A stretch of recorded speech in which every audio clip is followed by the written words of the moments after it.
This is Beering Ain't Easy. Do you spend all week thinking about what new beer you'll try next? Then yeah, this podcast is for you. Come join us while we try new beers, share our ratings, debate craft beer culture, and in the process, throw a few jabs at ourselves. So crack one if you got one, and turn it up.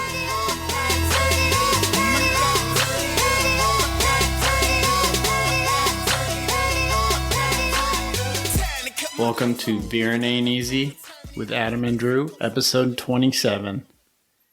27. We got a special episode for you today. So we had last week a pretty epic brewing failure, and we mentioned that we needed to come back a week later to really soak in on that beer experience and retaste the beers. And on top of that, we brought back a recurring guest, a friend of the show, Michael, today to give his unbiased opinion on our beers and participate in the fun that we got later. Congratulations, Michael, on being the first multi-appearance guest. Yeah, thanks, guys. I'm glad to be back. I'm disappointed I can't use the word inaugural again this time, but I was a little slow as I was talking because I was trying to figure out how to bring inaugural into it. So we're here back in the lab, the office that, believe it or not, does not smell like beer because of an hour of cleaning last week. It's a little musky. So the two questions we left ourselves last week was we had one beer from Northern Brewer that was flat as hell, and we said, let's give it a week and really taste it out. So Adam, you've had both rounds of it. What are your thoughts coming back on week 2? It lines up perfectly with my prediction that it would be the better beer and that after a week it would be better. And it is much better. I mean, it has the same flavor as it had last time, except it has a normal beer carbonation now. sadly no one actually offered me the beer last week, but today it actually tastes very drinkable. You missed nothing from missing it last week. I agree. Like I missed the explosion. I was thinking that everything in our fridge was going to be drain pours after last week, and I'm like, oh man, I think I want to hold on to these. They're pretty tasty. So the frosty footprint for the win, I think. Cheers. Cheers. So I think that answered the question though, is it just hadn't carbonated completely in the bottle, and give it another week and the carbonation caught up with it. And the second beer was Rocket Man Bottle Rocket from the Brooklyn Brew Shop. And on this one, we speculated that fermentation was not complete. Fermentation gone south. They say that one of the fails of home brewing is that you bottle it too soon. So I thought I was doing the right thing. But when we had to open 3 bottles tonight. All 3 of them foamed over, and it took 3 bottles just to get tasters for the 3 of us to drink. That's all that was left of this beer. So we're going to enjoy this one then. Yeah. Take a sip, Michael. What do you think? Perplexed look on Michael's face as he's analyzing what's in front of him. I like the first one better, but this one's actually, I didn't get to see the giant foaming over of the other ones, but this one's pretty good. It's definitely hazy. Has kind of it almost looks like an IPA color-wise from the haze, but you're saying it's a hazy pale ale? It's just a pale ale. Oh, we're just calling it hazy pale ale for fun. We hazed it just because it knows that's what we like. Mine's got some sediment at the bottom. So mine has quite a bit. Yeah. The smell, I still thought the smell was good. The taste, it still got some off flavors, which it could be because it wasn't done fermenting. You never know. I have a feeling that if we hadn't bottled it too soon, then this one probably would have been pretty drinkable, but we've almost rocketed through our whole stash of these bad boys, so I think it's going to be frosty footprint from now on. So I think we can officially say that came out victorious. We flipped our answer from last week. Just like I predicted. I think it's actually worse than it was last week. And it may be just because the other one is better, and now we were drinking 2 funky beers side by side, where now it's like a pretty legit beer versus a not legit beer. I have to comment on the fact that you said that you won just as you predicted. I just have to say that even a blind squirrel finds a nut sometimes. Michael was here to witness some of your previous wins. Oh, yeah. All right, so today's episode, we're done home brewing. We got to move on. Living in the past. What we've got today is we're going to venture outside the U.S. for the most part, and we're going to delve into the world of Belgian beers. Battle of the Belgians. Battle of the Belgians. I'd actually forgotten that this was my idea until you mentioned that this was my idea, so you're welcome. Yeah, we brought on Michael. He came up with the idea. You like Belgians, right? I do. So our legal team was afraid that Michael would sue us if we didn't involve him in the episode, given it was his idea. So that's really the only reason I'm here. So we've been doing lots of stouts, lots of IPAs, lots of hazies. We've got a whole lot of ounces of beer to drink today. I'm ready. You ready? I'm ready. So I'm going to start us out with one that is a Belgian pale ale. It's called Orval Trappist Ale. This is a product of Belgium. I can't actually find... That's it. It's Orval. What a stellar intro, Drew. You get the next one, all right? It doesn't have any descriptors on there. It's imported. All right. I guess just on the topic of Belgian beers, like, Michael, do you have a favorite all-time Belgian beer that's on your list? I had fun for a while on Untappd, kind of trying to go through the Trappist breweries, and those were always fun. There's a certain number designated as the Trappist breweries, so I would try to go through those. So they're all pretty good. I kind of have a soft spot for the Delirium Tremens, so I have not had this Delirium Nocturnum, but I'm kind of excited to try it. So awesome. The Delirium Tremens is like the unofficial beer of Neurology. Why is that? Have you heard that story? No, you do tell. So Delirium, the original one is Delirium Tremens. This is Delirium Nocturnum, which I think is the dark version. But the original Delirium Tremens, the name comes from basically it's one of the stages of alcohol withdrawal. So for people who consume massive, massive quantities of alcohol, once you stop drinking, like day 3 to 5, you start having more significant withdrawal symptoms like, confusion, disorientation, hallucinations, tremors, seizures. So that would explain Drew's behavior. What? So when you look at the outside of the bottle, they always put a little pink elephant. And so the reason it has the pink elephant is because that's supposedly one of the things that you hallucinate when you're having delirium tremens. In addition to all the tremor, the seizures and stuff, you start hallucinating things like pink elephants. That seems kind of an odd thing to put on there.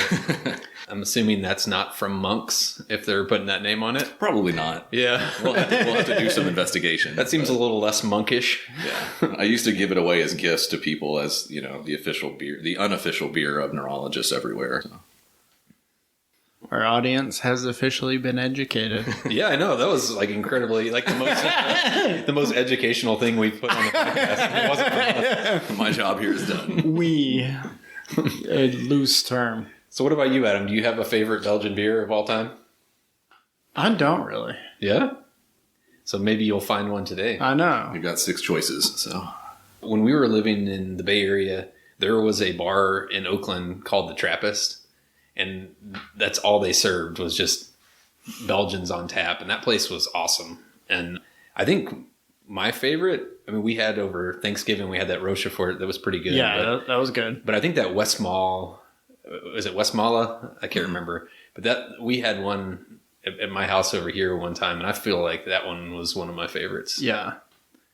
Like Chimay was my entry level. That was my entry level Belgian. I was waiting for you to say Chimay. Yeah. But it's not as good as the others, but it's still, that's like your gateway Belgian. Yeah. So what do you think? This is a Belgian pale ale. Yeah, we were doing our quick research on what makes it a Belgian. They mentioned something about bottle conditioning and fermentation in the bottle and how they kind of have a champagne-like quality. So, yeah, I can kind of see where they're getting the champagne-like. Oh, gosh. As I almost overflow. Yeah, I just had to suck down the foam. Have you guys ever drank Duvel? have not. I'm not. It's like the champagne of beers. When you drink that one, it's... No, that would be Miller High Life. I was about to say, I feel like Adam and I have to chime in on this because there is only one champagne of beers. Yeah. Well, this is a champagne that actually tastes good, but when you like pour it and it's just like it looks like champagne, like the bubbles are going up through it, and it's really good. You should try that one. Yeah, this beer is definitely high on the carbonation side. Mm-hmm. It doesn't really have a lot of those like bready, caramely Belgian flavors that you get like in a triple or a strong ale. It's very good. It's darker than a golden ale. I feel like we're going to get malty a lot on all of these. Not that that's a bad thing. Do you feel like this one's that malty? I don't think so. Yeah, I can taste a little bit. It's not overpowering though. Overall, I'm not really a big fan of this beer. Yeah, it doesn't. There's not a whole lot to it. It's a little plain. I mean, it's good. It's like super crisp and clean. If you would rate this beer, what would you give it? 3.5. Yeah, that's what I was thinking. 3.25. So I printed out some tasting sheets from craftbeer.com. So, I made them. Adam made them from scratch, but we're always like looking for words to describe the beer. So hopefully this will help us today. But I just keep looking at it. And I'm not actually reading it. I'm just kind of staring at the page, and hopefully some inspiration will come to me. I did notice at the bottom, one of their tasting notes actually says sweat socks. So I can only hope that that's not going to be one that we come up with today. This would have been good for our brewing episode, because then we'd be like, oh, this one kind of tastes like sweat socks. Sweat socks. Yeah.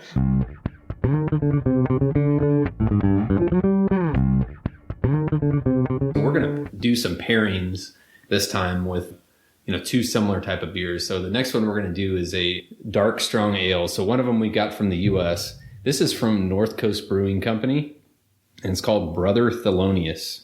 I think I've had this one when we lived on the West Coast, but it's been a while. It is from Fort Bragg, California. Wow. Have you ever had Scrimshaw? Mm-mm. That's their main. That's one of their beers that's okay. Well known. But this one was living in California. I saw this one all the time. So, Michael, you want to introduce our strong ale over there? Are there pink elephant?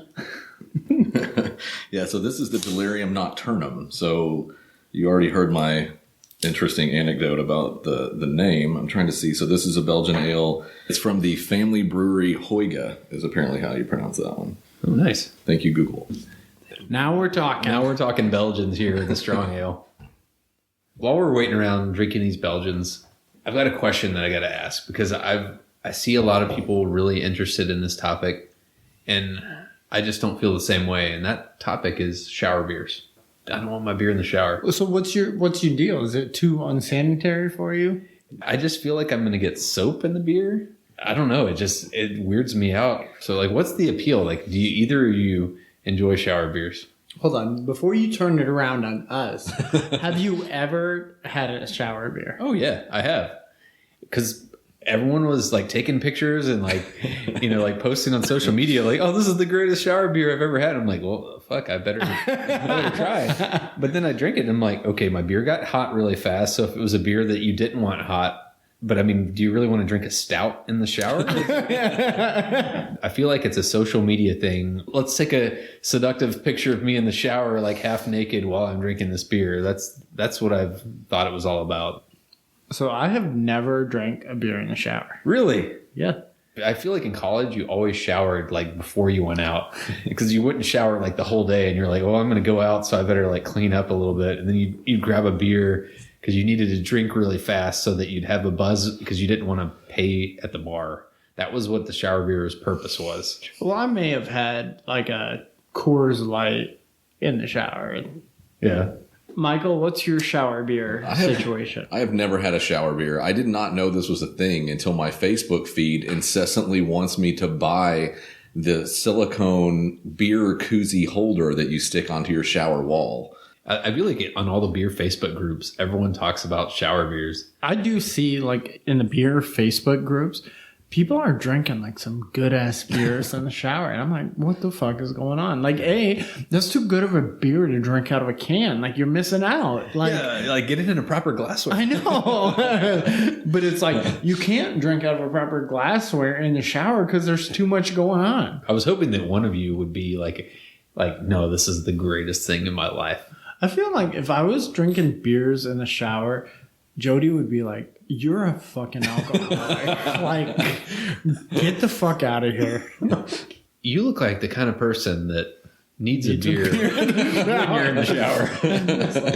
I feel like this is where we need the live call-in section of the podcast so that people can explain this to us. Yeah, we need a counter argument here. Most of the beers I drink now, like, they're not like 10-minute drinkers. It's kind of hard to pound like a hazy IPA in the shower.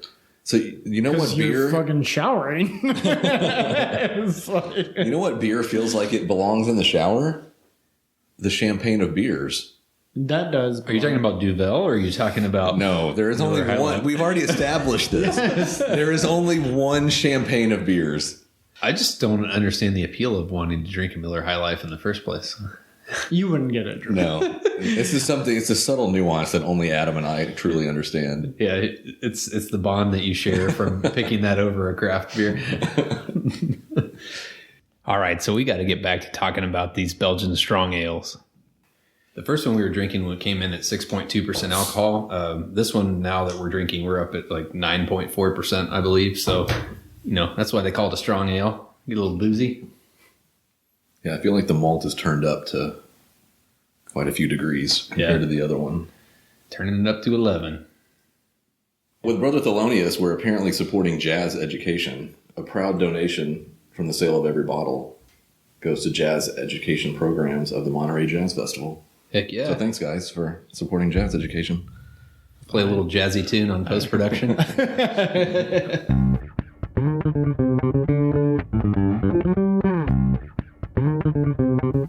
Okay, so let's talk through this first beer. Yeah. Go for it. No, that's not my role. That's not my role in the podcast. I facilitate the conversations. Nose was very bready. Toast. I get a caramel. banana. I get a banana smell on the North Coast. It has like a really complex smell, but I don't think it has the same degree of complexity in the taste. Yeah, I went ahead and hopped over into the You switched. the Delirium.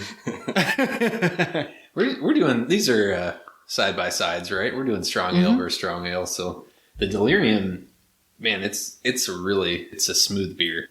I think the nose is not as overpowering as the North Coast. Yeah, I would agree with that. I feel like the maltiness is kind of toned down on this one, which I actually like more. Yeah. That's why I mentioned smooth. It's not like a malt bomb. Yeah. Yeah. Yes, the first one was a little more caramely to me than this one was. Caramely? Yeah. Mm-hmm. Yeah, I feel like the North Coast one's almost too sweet. Like, it's good, but... What's the alcohol percent between the two? Let's see, Delirium, Nocturnum, we have at 8.5. And then North Coast, what did we say? 9.4. Really? Wow. It's about a 1% difference between the two. Mm-hmm. I'm no mathematician, but I thought I'd point that out in case the listeners couldn't. Did you need paper for that one? Or you're sneaking your calculator on your iPhone? I think between the two of these, I'm a fan of the Delirium a little more. I feel like it's a more complete beer. I agree. I would agree as well. No purple elephants yet, but... Those will come in 3 days. I feel like the Brother Thelonious is good. I enjoyed it, but it felt like it was a little harsher too. It didn't mask the booziness very well. It kind of tasted boozy. I kind of like a boozier beer. Yeah, we've established anything that's closer to like hard liquor, you're going to go for it. Yeah. That's where the bourbon barrels come in handy. Mm-hmm. Yeah, it's the wrong episode, but... Some bourbon barrel this shit. That's what this beer needs. It needs a bourbon barrel. Mm-hmm. Well, now that we're home brewing, we could probably bourbon barrel age the Belgian. Is that a thing? Bourbon barrel we should look Belgian. that up. All right. Are we ready to move on? Do you, on those two beers, do we want to throw down ratings on them? Or? I think so. Yeah. I think so. Okay. So the North Coast, Michael, what is your rating? I would say I was thinking 3.5 for this one. I'm going 3.75. Yeah, I'm 3.75 as well on that one. What about on the Pink Elephant? The Pink Elephant Delirium? I was giving it 3.7. I was giving a little edge and saying 3.75 for the Delirium Nocturnum. I'm on a fence between a 3.75 and a 4. I'm just going to go bold and get the 4. Before. Yeah, I'm going to 4. I'm going to 4. All right. So our next round on these beers are going to be the Belgian triples, which I'll hopefully get right when I announce it this time. Here, I'll announce the real ale. You'll announce the American beer to really like stretch yourself. This is the only beer I'm competent enough to announce, so I have strategically chosen it. Yet you still mispronounced the name of the town where it comes from. Blanco, Devil's Backbone, Belgian style triple from Real Ale Brewing. Let me crack it open. We haven't got a good. Yeah. Oh, that was nice. That was nice. So this one is a Belgian Abbey ale, but it's from Rome, Italy. And so it's called Tre Fontane Birra Trappista Italiana. That's my Italian. And it's a triple ale brewed with eucalyptus. So this one I think is going to not taste anything like the real ale. And it's actually got a descriptor on the back that I can read so we can be educated on this beer. So while you're pouring us some Devil's Backbone, then I'll read this. It's a double malt beer flavored with eucalyptus leaves. It's a unique product born from the ancient tradition of the Abbey of the Three Fountains. From 1873, eucalyptus characterizes the products of this community of Trappist monks. So there are Trappist monks in Italy. I did not know that. I did not as well. So when I drink this beer, I'm just going to add A on everything that I say. It's like, yeah, it's a great beer, eh? Yeah. So the Devil's Backbone's coming in at 8.1% alcohol. Okay. And Tre Fontane, is foaming over a little bit. Oh, gosh. I see a trend here. Yeah. It's some of these Belgian beers, they've got a lot of carbonation going. I wonder if they bottled this one before fermentation was complete. I feel like the Trappist probably could have figured this out by now. Yeah. But they're in Rome, so they're not even Belgian Trappists. That's true. What? This is like this. This looks like Beering Ain't Easy Ale batch number 2. Like Beering Ain't Easy Ale. For anyone listening, it's still foaming over as we speak. So. Yeah, it got a little geyser. So we'll come back to this. Put your finger over the it. Apple keyboard is now covered in beer, and so y'all just talk amongst yourselves. Talk amongst yourselves. I'm gonna go get some paper towels. See how your mother for me. Now we're mixing SNL skits, but that's okay. The Roman Trappist is darker than the real ale. The Tre Fontane is like the most bizarre Belgian triple. I don't know why I picked this one. I didn't notice that it had eucalyptus in it. Otherwise, I probably would have avoided it. But you can taste the eucalyptus for sure in there. I mean, for someone who's not great on tasting notes, and I mean, you can smell the eucalyptus straight off the nose immediately on this one. I feel like I'm drinking like a cough drop. That does not sound appetizing at all. It's extra foamy eucalyptus. I really wanted to like this one, but the eucalyptus is very strange to me. Yeah. It's overwhelming. Mm-hmm. It's like Vicks Vapor Rub. That's what it is. And I've got a soft spot in my heart for Vicks Vapor Rub. It's like when you're not feeling super great, you put a little bit on there. So, this is a PG rated. So have either of you guys seen the old wives' tale about if you're feeling bad and you're cough and you're congested, that you actually put some Vicks Vapor Rub on your feet and then you put socks on over it? As a medical expert in the room, Michael, like what is the truth behind that old wives' tale there? That is a Arkansas old wives' tale. No, that's straight out of Texas, man. Medically speaking, I'm going to be honest, I have no idea. I'm familiar, but I've never actually done it myself. Does it work? We've done it on our kids because, like, when you have a really small kid, you're not supposed to use, like, the heavy drugs. Right. And so you do about anything. And so we're like, well, fuck it. We're going to try it. But I can't tell you if it works or not. With young kids, I feel like it's all about the placebo effect. Like, an ice pack for 2 seconds, a Vicks Vapor Rub, and a sock over it, like a Band-Aid, whatever. That's all it takes. You just tell them, like, oh, this is going to make you feel better. This is going to make oh, okay. Yeah. Let me just wave this magic wand over your head and your bad cough is going to go away. We have about 1,000 of those frozen ice pack things that we call Boo Boo Buddies. So any injury at the house, stub toe, skin knee, head trauma, you just slap a Boo Boo Buddy on it and it magically gets better in a matter of seconds. So speaking of the Vicks Vapor Rub beer, what is your rating, Drew? I'm going to go 3.0. It was unique, but it's not my jam. I am respectfully going 2.75. And I thought that was generous. I was going to stick with the 3.0 as well. If you can kind of mentally just filter out the eucalyptus part, it's drinkable. Once you hear Vicks Vapor Rub, you can't untaste it. Like, I can't even take another drink of it. After we talked about that, it's like, it's over there. I mean, real ale's hard to beat, so this one's a nice one to I don't know stick with for a while. I don't know what my rating is that I've had real ale before, or the Devil's Backbone, but I think that one feels like a 4.0 to me. I would probably say 3.75. I love real ale. This is not my absolute favorite of theirs, but it's still very good. So I'm going at 3.75 as well. I kind of wish that if I'm comparing two triples that I would have gotten one that tastes like a real triple and not, Not a cough drop. That was a procurement fail.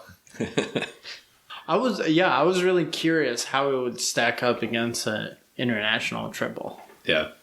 Maybe what we need to do then is, because our fourth round, I guess, is by itself and it's a Belgian quad. So maybe what we should do is just take the quad up against the triple and see where we stack out. So this one is actually like a highly regarded quad. So I'm excited about this one. It's the fanciest bottle that we got. It's got the cork top on it, and it's St. Bernardus, the Abbot 12. And it is a Belgian quad, 10% alcohol. Do you want to read anything interesting on the back? I do not. Thank you for offering. Hard pass.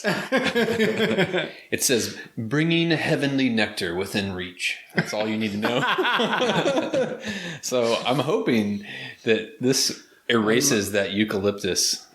All right, so I've only had like 3 massages in my whole life, but this eucalyptus beer, I can't help shake the feeling of a massage parlor. Like, it just feels like something.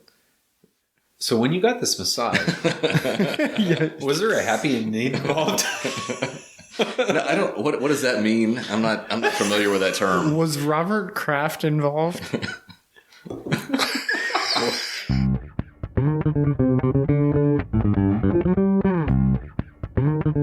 We got to bring in the fancy glasses for this last one. You pour them all. Should I let the cork just pop out? Yeah. You're gonna get the champagne pop on this one. All right, it's not overflowing. Thank God. I thought for sure it was going all over. I'm like super gun shy ever since that beer blew up in my face. Like That's what she said. Oh, dude, this is dark as hell. That is a good thing. I am ready to move to Quad Town. Quad Town. Quad City DJs. You guys remember that band? No. That was the Come On Ridey Train. Come on, ride a train. All right, the quad. What's everyone thinking?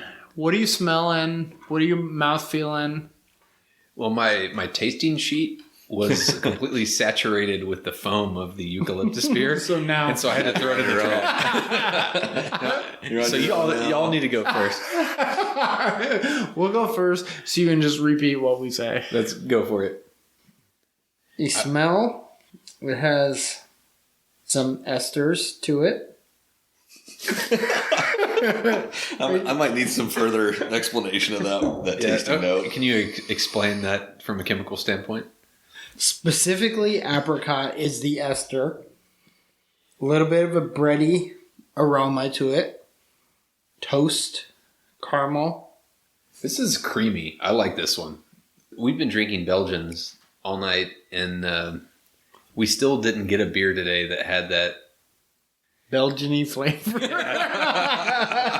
that, like raisin and banana and bread. Like, when we drank the the Rochefort. Yeah. Like that flavor is what I associate with Belgians. And I don't feel like any of them today had that, you know. I think this one is the closest. Yeah. Oh, this one's good. I really like this one a lot. Yeah, this is a good beer. Saving the best for last. Cheers to that. It's dark, baby. Yeah. It's dark as night. Motor oil dark. It does feel a little more legit now that we're drinking out of proper glasses. Proper glass. Yeah, the others have been all tasters, and this one is out of a chalice. So I feel like that adds like an extra 0.5 to the rating. Yeah. Just We've got the gold rim and silver rim glasses. Watching the cities burn. This one has a good malt sweetness to it. I feel like if anything, this one is the most balanced of anything that we've had. Some of the others I feel like have gotten really kind of focused on one flavor versus another, and I feel like this one kind of balances everything out really well. Plus, it's just got this like really happy looking Trappist monk on the front of the bottle. So like that was like 0.25 like additional points for that guy on there. I mean, no eucalyptus plus a monk on the front. He's already at a 0.75 before we even take a drink. So I'm going untapped rating of a 4.0 on this one as well, but it's my favorite out of all of them. So I would agree. I would say 4.0. I think Delirium Nocturnum is a close second, but this one's definitely the top for me. 4.0 as well. Now the question is, of all these beers that are half full on the table, how much of them will be finished? I know that there's one that won't be finished. I don't know. I think oh no, there is still some eucalyptus left. Yeah. Most of it ended up on the table. So, So I'd like to know who thought, we have a really nice triple. What would it taste like if we added a crap ton of eucalyptus to it? it's the Italians, man. We're not leaving until everything is empty. Woo. You gonna butt chug the rest of it? Brother Thelonious. So, guys, we've had 6 Belgians, and it begs the question, who is the champion of this Battle of the Belgians? Michael. I'm going to go, I have to go with the Saint Bernardus, yes. I have to agree, except I don't even really think it's that close. I think St. Bernardus is hands above winner. St. Bernardus. We like our high ABV beers in this one. High ABV. Let's do it. So before we close out this episode, I'm going to give a little pitch for our next episode. It is going to be all about St. Paddy's Day. We will leave it up to your imagination of what that entails. Thanks for listening, everyone. You heard it here. Battle of the Belgians. See y'all next time. This has been a Beering Ain't Easy production in Houston, Texas. Follow us on Facebook or Instagram. And if you want to see what we're drinking, our untapped handles are Beering Ain't Easy Adam and Beering Ain't Easy Drew.